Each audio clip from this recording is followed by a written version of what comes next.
আসবো।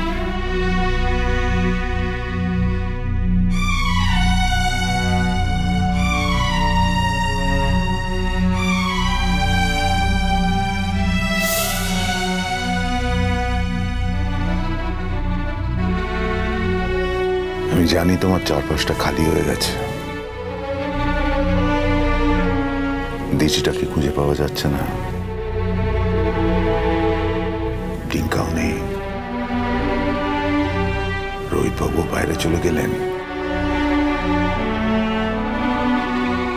দিঠির কোনো খবর পাওয়া গেল? অবশ্য বোকার মতন প্রশ্নটা করলাম। দিঠির কোনো খবর পাওয়া গেলে তো সবার আগে তুমি এসে আমাকে বলতে, ফোনও আসতো। তবে একটা ব্যাপার দেখলাম, ওরা তৎপর হয়ে আছে, আপ্রাণ চেষ্টা করছে খোঁজ খবর নেবার। মেয়েটা বোধহয় আর বেঁচে নেই।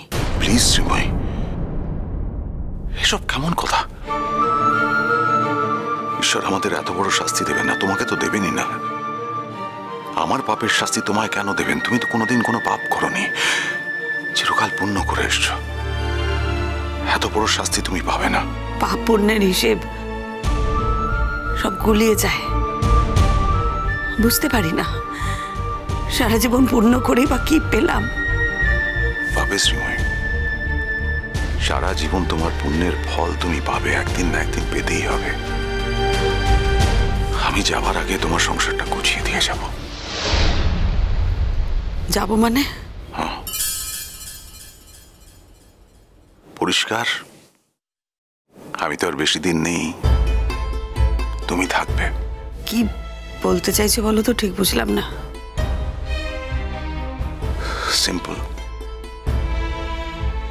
দুবার হার্ট অ্যাটাক হয়ে গেছে আমার একটা পা ঘাটে আর একটা পা কাঠে। যেটুকু বেঁচে আছি সেটা বাড়তি, বেনিফিট অফ ডাউট। এই বেনিফিটটা যে কোনোদিন চলে যেতে পারে। শুধু ঈশ্বরের কাছে আমার একটাই প্রার্থনা, যাওয়ার আগে যেন আমায় যেন একটু সময় দেন, যাতে আমি তোমার সংসারটা সাজিয়ে দিতে পারি।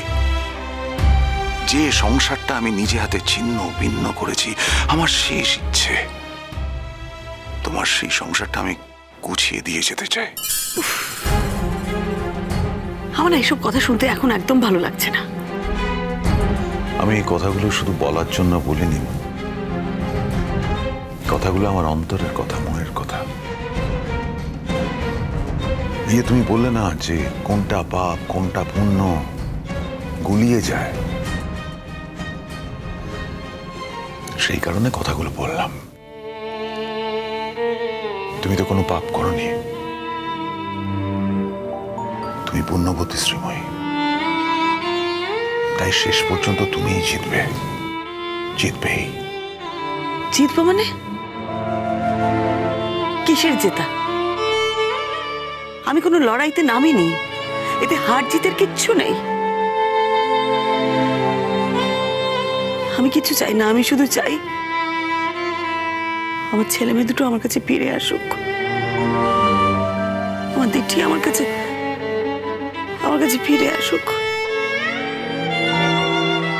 বেঁচে ফিরে আসুক।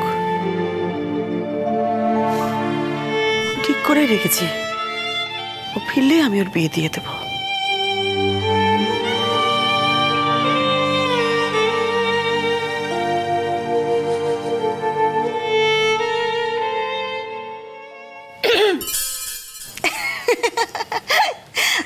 আমার না তোমাকে যা হিসেবে খুব পছন্দ হয়েছে। কি বলছো এসব? থাক, অনেক হয়েছে, আর লজ্জা পেতে হবে না। আচ্ছা বলো না, ছোটদার সঙ্গে তোমার কি করে প্রেম হলো বলো? আমাকে প্লিজ এসব কথা বলো না। আচ্ছা কিসের এত ভয়, কিসের এত লজ্জা? বাড়ি থেকে বেরিয়ে এলে প্রথম এরকম একটু হয়। তোমাকে দেখে তো বোঝাই যাচ্ছে যে তুমি বেশ বড়লোক বাড়ির মেয়ে, লেখাপড়া করেছো। যাকে যা করেছো জানোই তো, দেখতেই তো পাচ্ছ আমি আমি বিধবা। আমার স্বামী মারা গেছে। মারা গেছে বলবো না, খুন হয়েছে। এই বর্ডারের এখানে না অনেক রকমের ঘটনা ঘটে, অনেক রকমের কাজ কারবার হয়, আর সেসব কিছু জানতে পেরে গেছিল, দেখে ফেলেছিল। তাই সব কথা গিয়ে না পুলিশকে বলে দিয়েছিল, আর সেই জন্যই পাচারকারীরা ওর উপর খুব রেগে যায় আর তককে তককে ছিল। তারপরে সুযোগ পেয়ে একদিন ওকে খুন করে দিল, খুন করে দিল। কিন্তু তবুও আমি জানি যে ছোট তোমাকে সব বলেছে।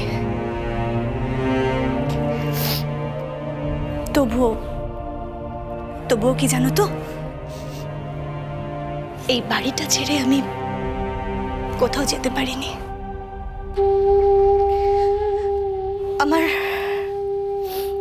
আমার শ্বশুর মশাই, শাশুড়ি মা আমার বাবা মায়ের মতো, বুলবুলি আমার বোনের মতো, ছোট আমার ভাইয়ের মতো।